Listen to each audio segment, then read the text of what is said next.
Mercredi 6 février 2019, mesdames, messieurs, bonsoir. Bienvenue à toutes et à tous dans cette édition d'information sur la télévision Labari. Débutons par l'actualité dominée, comme vous le savez, par le sport avec les rencontres de la 21e édition de la Coupe d'Afrique des Nations des moins de 20 ans qui se tient depuis le 2 février dernier dans notre pays. Les rencontres de poules se sont poursuivies aujourd'hui dans leur deuxième journée. Elles ont d'ailleurs pris fin avec la poule B qui est logée, comme vous le savez, à Maradi. Les rencontres ont opposé dans un premier temps le Sénégal au Ghana avec un score final de 2-0 pour le Sénégal, suivi par le Sénégal qui se qualifie donc du coup avec ces deux victoires. La deuxième rencontre a elle opposé le Mali au Burkina Faso avec la victoire des Maliens sur les Burkinabés 1-0. Le Burkina avec ses deux défaites donc et du coup elle aussi donc disqualifiée pour la phase pour cette compétition.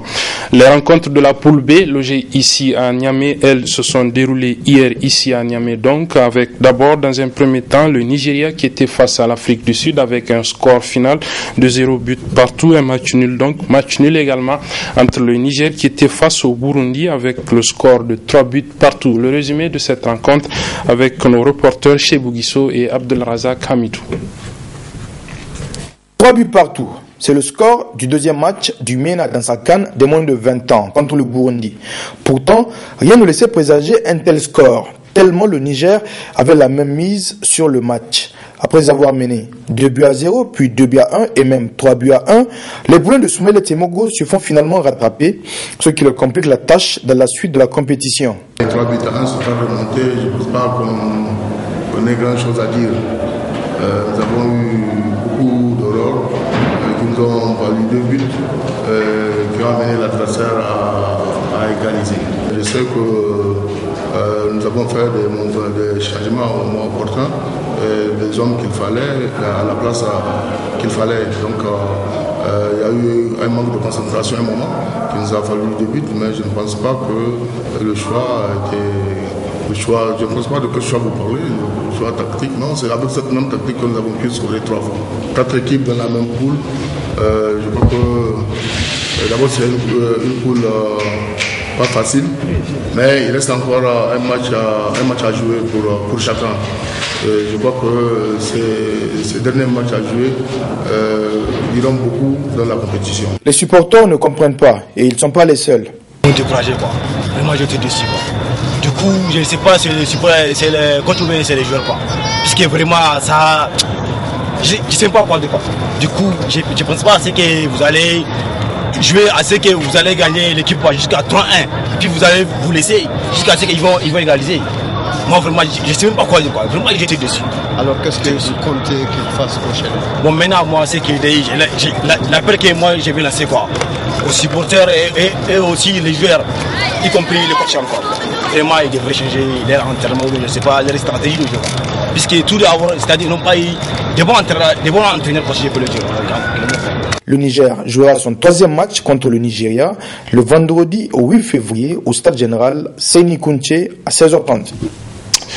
Invité spécial à cette 21e édition de la Coupe d'Afrique des Nations des moins de 20 ans, l'ancien international camerounais Joseph-Antoine Bell a analysé ce matin cette rencontre qui a opposé donc hier le Niger au Burundi. Je propose de le suivre dans cet extrait avant de le retrouver en intégralité à la fin de cette édition. Il faudrait dire que un match de foot, c'est la même durée pour les deux équipes. Et donc, si les Burundais ont remonté des buts, c'est bien parce qu'ils en avaient encaissé. Et donc, si on peut reprocher aux jeunes Nigériens de s'être laissés remonter, est-ce qu'on les a suffisamment encouragés pour avoir mené? Donc moi, je pense qu'ils ont fait un bon match, mais simplement, ils ont été précisément victimes des défauts de leur qualité. Ils ont eu beaucoup d'enthousiasme dans le match, ils ont dépensé beaucoup d'énergie pour arriver à mener au score. Il était fatalement logique qu'à un moment, ils payent les efforts qu'ils avaient fournis. Et puis vous avez le défaut de la qualité, c'est-à-dire si vous êtes surexcité, très enthousiaste, vous perdez forcément en lucidité. Et donc maintenant, Pour la suite, il va leur falloir trouver l'équilibre entre l'enthousiasme et la lucidité, entre l'amalgame entre la technique et le physique, et ne pas penser que par la force tout peut passer. Donc je crois qu'ils ont encore toutes leurs chances, et on a bien vu que l'Afrique du Sud a pu faire match nul contre le Nigeria. Ça veut dire que si le Nigeria a marqué contre le Burundi, il a prouvé qu'il peut faire un match sans marquer. Donc, les jeunes Nigériens devraient s'inspirer de la manière de défendre des jeunes Sud-Africains, et puis conserver leur allant offensif, donc trouver un équilibre pour pouvoir affronter le Nigeria. Rien n'est absolument gagné. Je pense que les Nigériens, les petits Nigériens, doivent apprendre à être grands. Être grand, c'est savoir compter sur soi-même, et vous oubliez, vous le public, au cas où vous ne compteriez pas sur eux. Donc, si le public est découragé, il faut qu'eux ne le soient pas. Mais si le public se montre suffisamment mature pour recommencer à les soutenir pareil, il va falloir que eux gardent leur lucidité au beau milieu de la tempête de l'enthousiasme du public, qui pensera que dès le vestiaire, il faudra avoir marqué.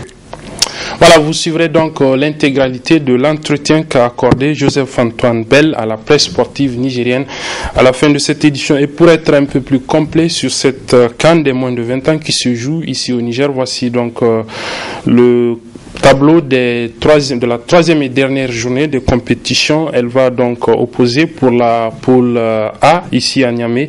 Les matchs simultanés donc de cette poule A vont se dérouler entre le Niger et le Nigeria, et entre l'Afrique du Sud et le Burundi. Ce sera donc à Maradi pour ce deuxième match de la poule A.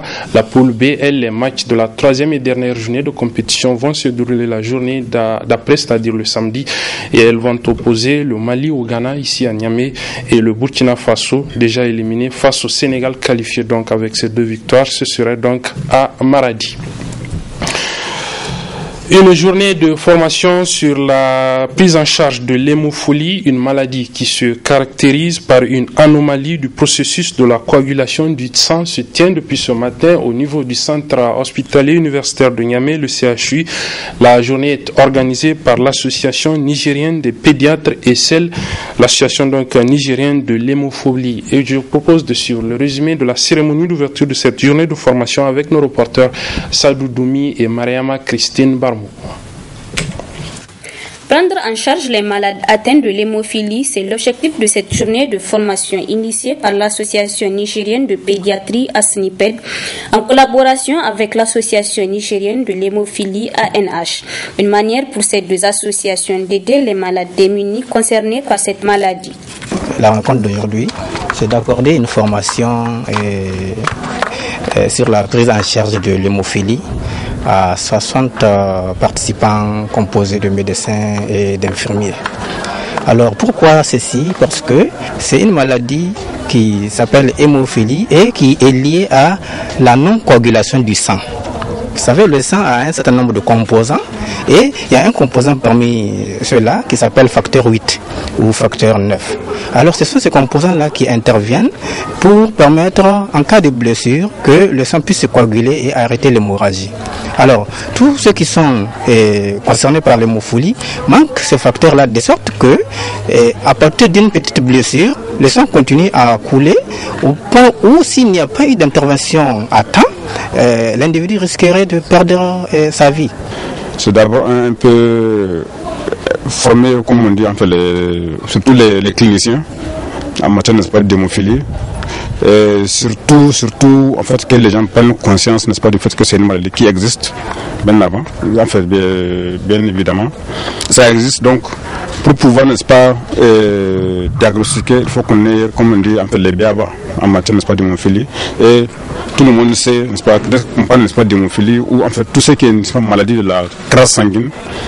Le signe avant-coureur, c'est l'hémorragie. Méconnue du public nigérien, l'hémophilie aurait causé des lourdes pertes en vie humaine, surtout dans les rangs des enfants, sans qu'on se rende compte. L'hémophilie, c'est une maladie hémorragique, donc qui fait saigner, qui est congénitale, c'est héréditaire, et ça touche toutes les populations dans le monde. Si, ça touche les grands aussi, mais alors d'abord dans les pays où ils ne sont pas traités, les enfants ne grandissent pas, ils meurent très tôt.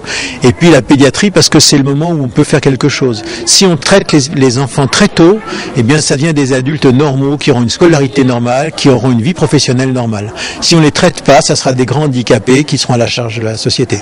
Elle n'est pas connue parce que c'est compliqué, parce que le diagnostic est difficile à faire et tout, et parce que les gens vont pas jusqu'au médecin. Et il faut que les médecins, les gens qui ont des maladies, qui ont des signes hémorragiques, en particulier, un des moments de saignement, c'est la circoncision. Et quand des enfants saignent beaucoup à la circoncision, il faut les amener au médecin pour qu'ils puissent diagnostiquer l'hémophilie. Donc dès que des enfants ou des adultes ont des hémorragies à répétition, il faut qu'ils aillent au médecin pour qu'on fasse le diagnostic et qu'on puisse les traiter. Cette activité a été riche en enseignements pour les participants. Cette formation a été très importante parce qu'elle nous a permis de comprendre ce que c'est que l'hémophilie et d'être aussi renseignés par rapport à beaucoup de maladies de coagulation du sang. De savoir comment traiter ces genres de problèmes ou les premiers soins que l'on peut apporter si on est membre d'une famille d'une personne atteinte de l'hémophilie. Un appel à l'endroit des parents des enfants, au corps médical, à l'État et aux partenaires techniques et financiers a été lancé afin de s'impliquer dans la lutte et la prise en charge de l'hémophilie et toute autre maladie liée au sang. Et puis, vous le savez, c'est hier qu'a été célébrée la journée internationale Tolérance Zéro à l'égard des mutilations génitales féminines, des pratiques qui constituent des violations flagrantes des droits des jeunes filles, comme a tenu à le dénoncer le président de la coalition nigérienne des ONG et associations de défense des droits des enfants, M. Sidi Koumoussa, dans ce reportage de Aboubakar Souley et Hariata Salah. Les mutilations génitales sont une pratique qui consiste à l'ablation totale ou partielle des organes génitaux féminins externes, généralement réalisée par des exciseuses traditionnelles avec un couteau ou une lame de rasoir sans anesthésie. Les mutilations génitales féminines sont considérées comme une violation des droits des jeunes filles et des femmes. C'est une violation flagrante des droits des filles et des femmes. Mais également, c'est une violation flagrante des droits des enfants parce que c'est une pratique qui est exercée sur des mineurs. C'est également une discrimination qui est faite à l'égard de la femme. C'est également une atteinte à la vie de la femme ou de la fille, j'allais dire. C'est aussi une atteinte à son droit à une santé sexuelle et reproductive normale. Pour encourager l'abandon des mutilations génitales féminines, il convient de mener des initiatives coordonnées qui doivent impliquer les communautés et porter sur les droits fondamentaux de la femme. Il est donc impératif d'intensifier les efforts pour mettre fin à cette pratique. Dorénavant, dans le cadre des objectifs de développement durable, les ODD, les 17 objectifs, l'objectif 5, notamment la cible 5.3, est dédié à ces pratiques culturelles néfastes, dont il est quand même demandé à l'ensemble des États dans le Niger de veiller à l'élimination du mariage des enfants, du mariage précoce, du mariage forcé et de la mutilation génitale envers la jeune fille. Aujourd'hui, nous sommes obligés de mettre la problématique de l'égalité du genre au Niger comme un pan sur lequel il faut construire notre développement. Là où 8 filles sur 12 se marient avant d'avoir 18 ans, je ne pense pas qu'on permet à ce que ces filles-là puissent être des actrices du développement économique et social de notre pays. CONID, qui est le collectif des ONG nigériennes œuvrant pour les droits de l'enfant, qui est quand même une structure fêtière de 89 ONG associations aujourd'hui, est consciente de ces défis-là. Et aujourd'hui, nous avons compris que le défi pour l'égalité des chances et des droits entre filles et garçons au Niger doit être une priorité. Outre sa forme de violation des droits des filles, les mutilations génitales féminines provoquent un risque d'infection élevé et de nombreux risques obstétricaux. La partie magazine, comme annoncé, est donc consacrée à l'entretien qu'a accordé ce matin la presse sportive nigérienne l'ancien international camerounais Joseph-Antoine Bell. Un entretien qui a porté sur la 21e édition de la Coupe d'Afrique des Nations des moins de 20 ans qui se joue ici au Niger depuis le 2 février dernier et pour laquelle il est invité spécial de la CAF, la Confédération africaine de football. Très bonne réception et bonne suite de nos programmes. Il n'y a pas si longtemps, j'aurais dit qu'on est bien content d'organiser quelque chose pour les plus jeunes parce que tout le monde se concentre généralement sur les équipes A et c'est un défaut dans la mesure où personne ne peut avoir 25 ans s'il n'a jamais eu 20.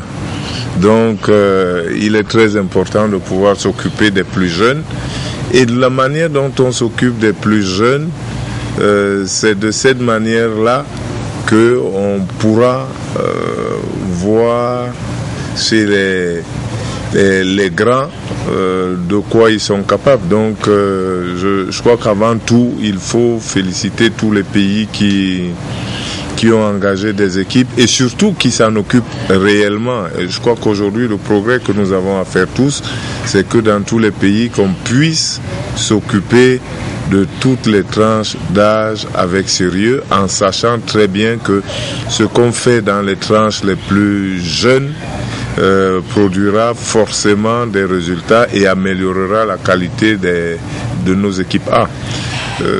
Les matchs que j'ai vus sont de bon niveau.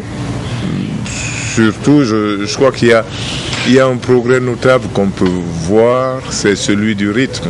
La plupart des matchs sont au rythme, d'intensité. Maintenant, il reste à améliorer, je pense, la qualité technique. Il faudrait que, de manière globale, les entraîneurs sachent qu'il est plus facile de construire, d'entraîner sur le plan physique, sur le plan athlétique, mais que la différence se fait toujours techniquement. Donc il faudrait qu'on insiste sur ce côté technique, tactique bien sûr, mais la tactique c'est pareil, c'est dans la tête, alors que la technique ça s'apprend tous les jours, et si vous ne l'avez pas acquise, tout ce que vous ferez sur le plan tactique ou même sur le plan physique sera toujours remis en cause par vos lacunes techniques. Pour marquer des buts, il faut être adroit techniquement, il faut être suffisamment technique pour pouvoir arriver à ce qui est le but du jeu. Bon, je pense que l'hospitalité est la première chose qu'on voit et c'est très important de faire en sorte que les visiteurs, les étrangers, appelez-les comme vous voulez, mais en tous les cas, les invités se sentent bien là où ils sont. C'est une première chose et je crois que cette hospitalité, cette gentillesse permettent aux équipes de se sentir pas dépaysés, de se sentir la bienvenue et de savoir qu'on est venu participer à la même fête, à la même compétition, et ça je crois que c'est très important. La volonté des autorités aussi de mettre à la disposition de la CAF les meilleures conditions possibles est perceptible et je pense que la CAF ne pourra qu'être satisfaite. Elle-même déjà, qui, il faut le souligner, dirige les affaires avec un niveau humain élevé, c'est-à-dire qu'avec beaucoup de compréhension, en même temps qu'on a beaucoup d'exigences, et je crois que c'est effectivement la bonne méthode. Difficile à dire. Prenons le groupe de Niamey. On aurait pu croire que le Burundi est en perdition après avoir perdu son premier match face au Nigeria, et on aurait pu croire que c'était la preuve que le Nigeria allait survoler la compétition. Or, on a bien vu à la deuxième journée que le Burundi non seulement a été bon, mais a été capable de remonter 2 buts d'écart. Et quand vous remontez 2 buts d'écart, ça veut dire que vous croyez en vos possibilités. Et ils ne les ont pas remontés en faisant n'importe quoi. Ils ont bien joué tout le match face à une équipe du Niger qui était elle-même survoltée. Donc, on voit bien que finalement, personne n'est encore passé, personne n'est éliminé. Et donc, le suspense reste entier. Je crois que dans l'autre groupe, ça va très certainement être la même chose. Là aussi, il y a eu un match nul et une victoire, mais rien n'est absolument acquis d'avance. Les équipes se valent et je crois que ça, c'est la particularité d'une compétition à 8. Elle est resserrée et donc elle est de très bon niveau et les équipes, effectivement, ont de la valeur. Je crois que les jeunes Nigériens n'ont rien à envier aux autres. Ils se sont montrés à la hauteur. Je sais que le public nigérien a été particulièrement déçu de se voir remonter 2 buts, mais faudrait dire que un match de foot, c'est la même durée pour les 2 équipes. Et donc, si les Burundais ont remonté des buts, c'est bien parce qu'ils en avaient encaissé. Et donc, si on peut reprocher aux jeunes Nigériens de s'être laissés remonter, est-ce qu'on les a suffisamment encouragés pour avoir mené? Donc moi, je pense qu'ils ont fait un bon match, mais simplement, ils ont été précisément victimes des défauts de leur qualité. Ils ont eu beaucoup d'enthousiasme dans le match. Ils ont dépensé beaucoup d'énergie pour arriver à mener au score. Il était fatalement logique qu'à un moment, ils payent les efforts qu'ils avaient fournis. Et puis, vous avez le défaut de la qualité, c'est-à-dire, si vous êtes surexcité, très enthousiaste, vous perdez forcément en lucidité.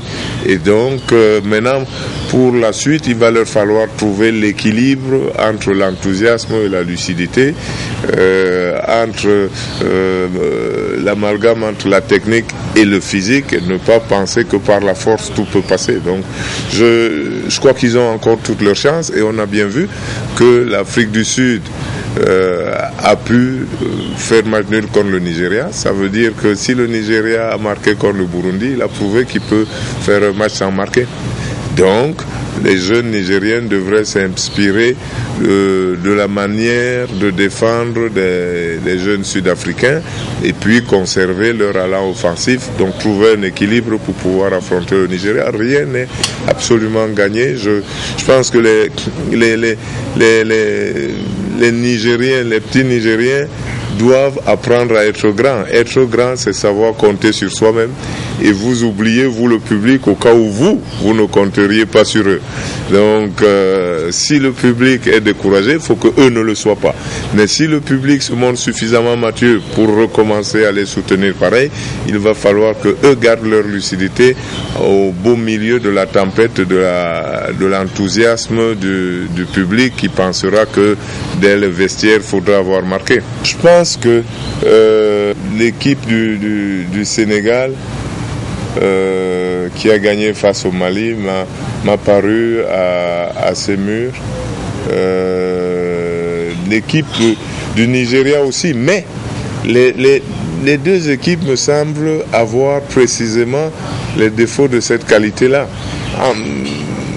Je ne suis pas sûr que, d'ailleurs le Nigeria l'a prouvé face à l'Afrique du Sud, que ces équipes, avec leur supériorité supposée ou affichée, sachent déjà comment manœuvrer face à des adversaires qui précisément acceptent l'infériorité théorique, mais qui partent de cette infériorité théorique pour vouloir gagner le match quand même.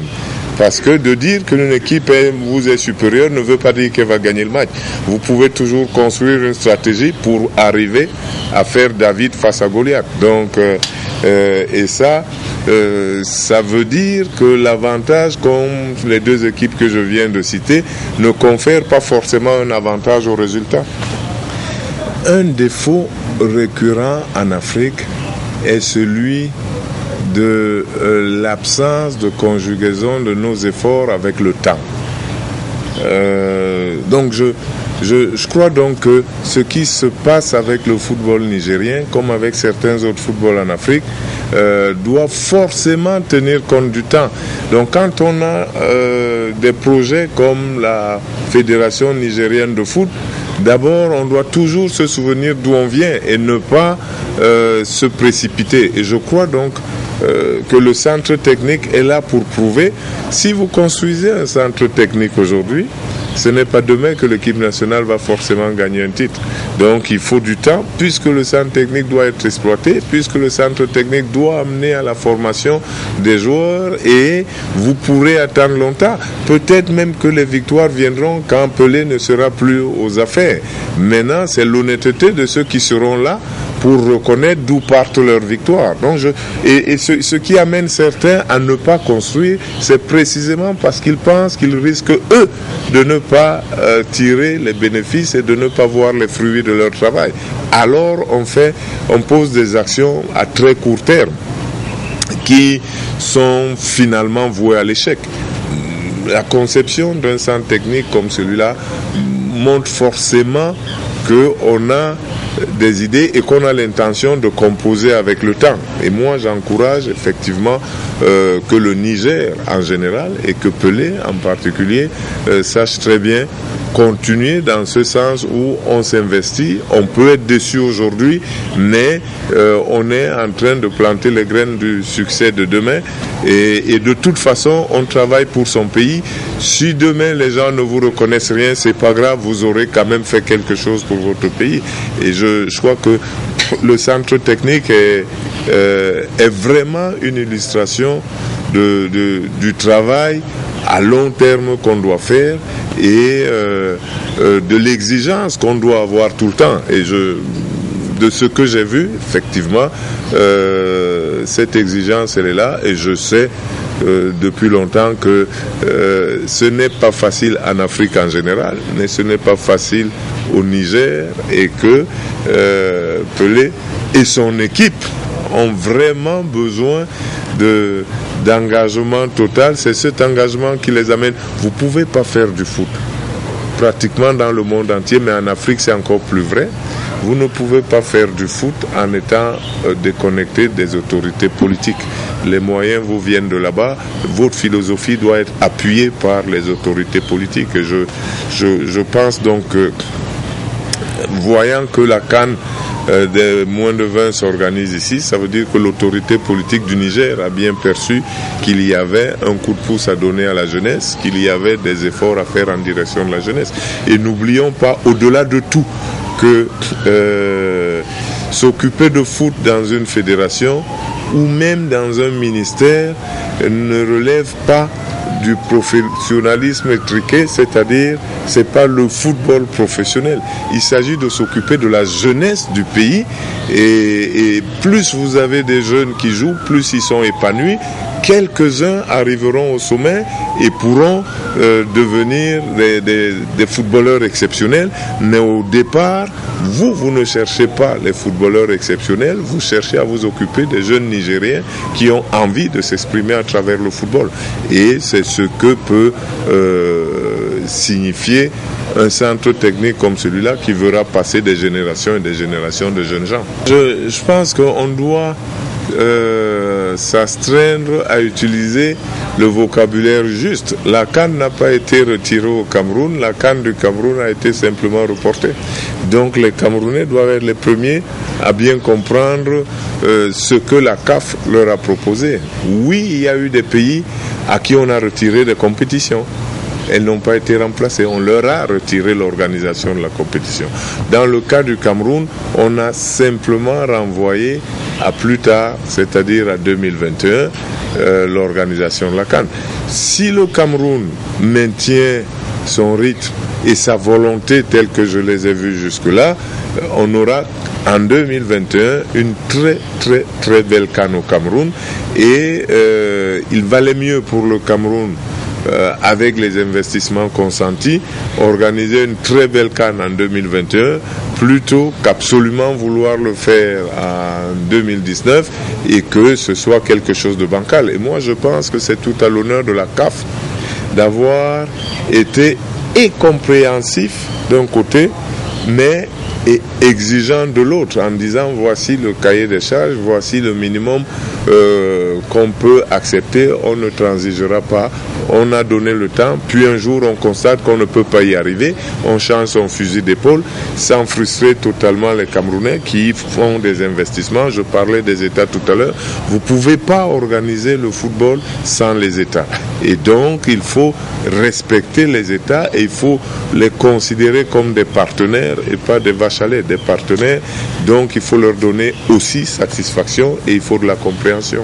Donc il ne faut pas toujours considérer une réforme comme étant quelque chose qui va contre quelqu'un, c'est quelque chose qui doit aller vers l'amélioration. Et lorsque vous repartissez l'Afrique en zone, vous voyez tout de suite que vous aurez diminué les dépenses. Vous savez que nos fédérations ne sont pas très riches, les communications ne sont pas très développées en Afrique, les transports, et donc si vous réduisez les distances en essayant de faire les choses par zone, vous réduisez les charges qui pèsent sur les différentes fédérations et vous améliorez forcément la santé de ces fédérations, la santé financière. Vous savez, le sport, vous pouvez toujours être angélique, mais le sport va avec l'économie.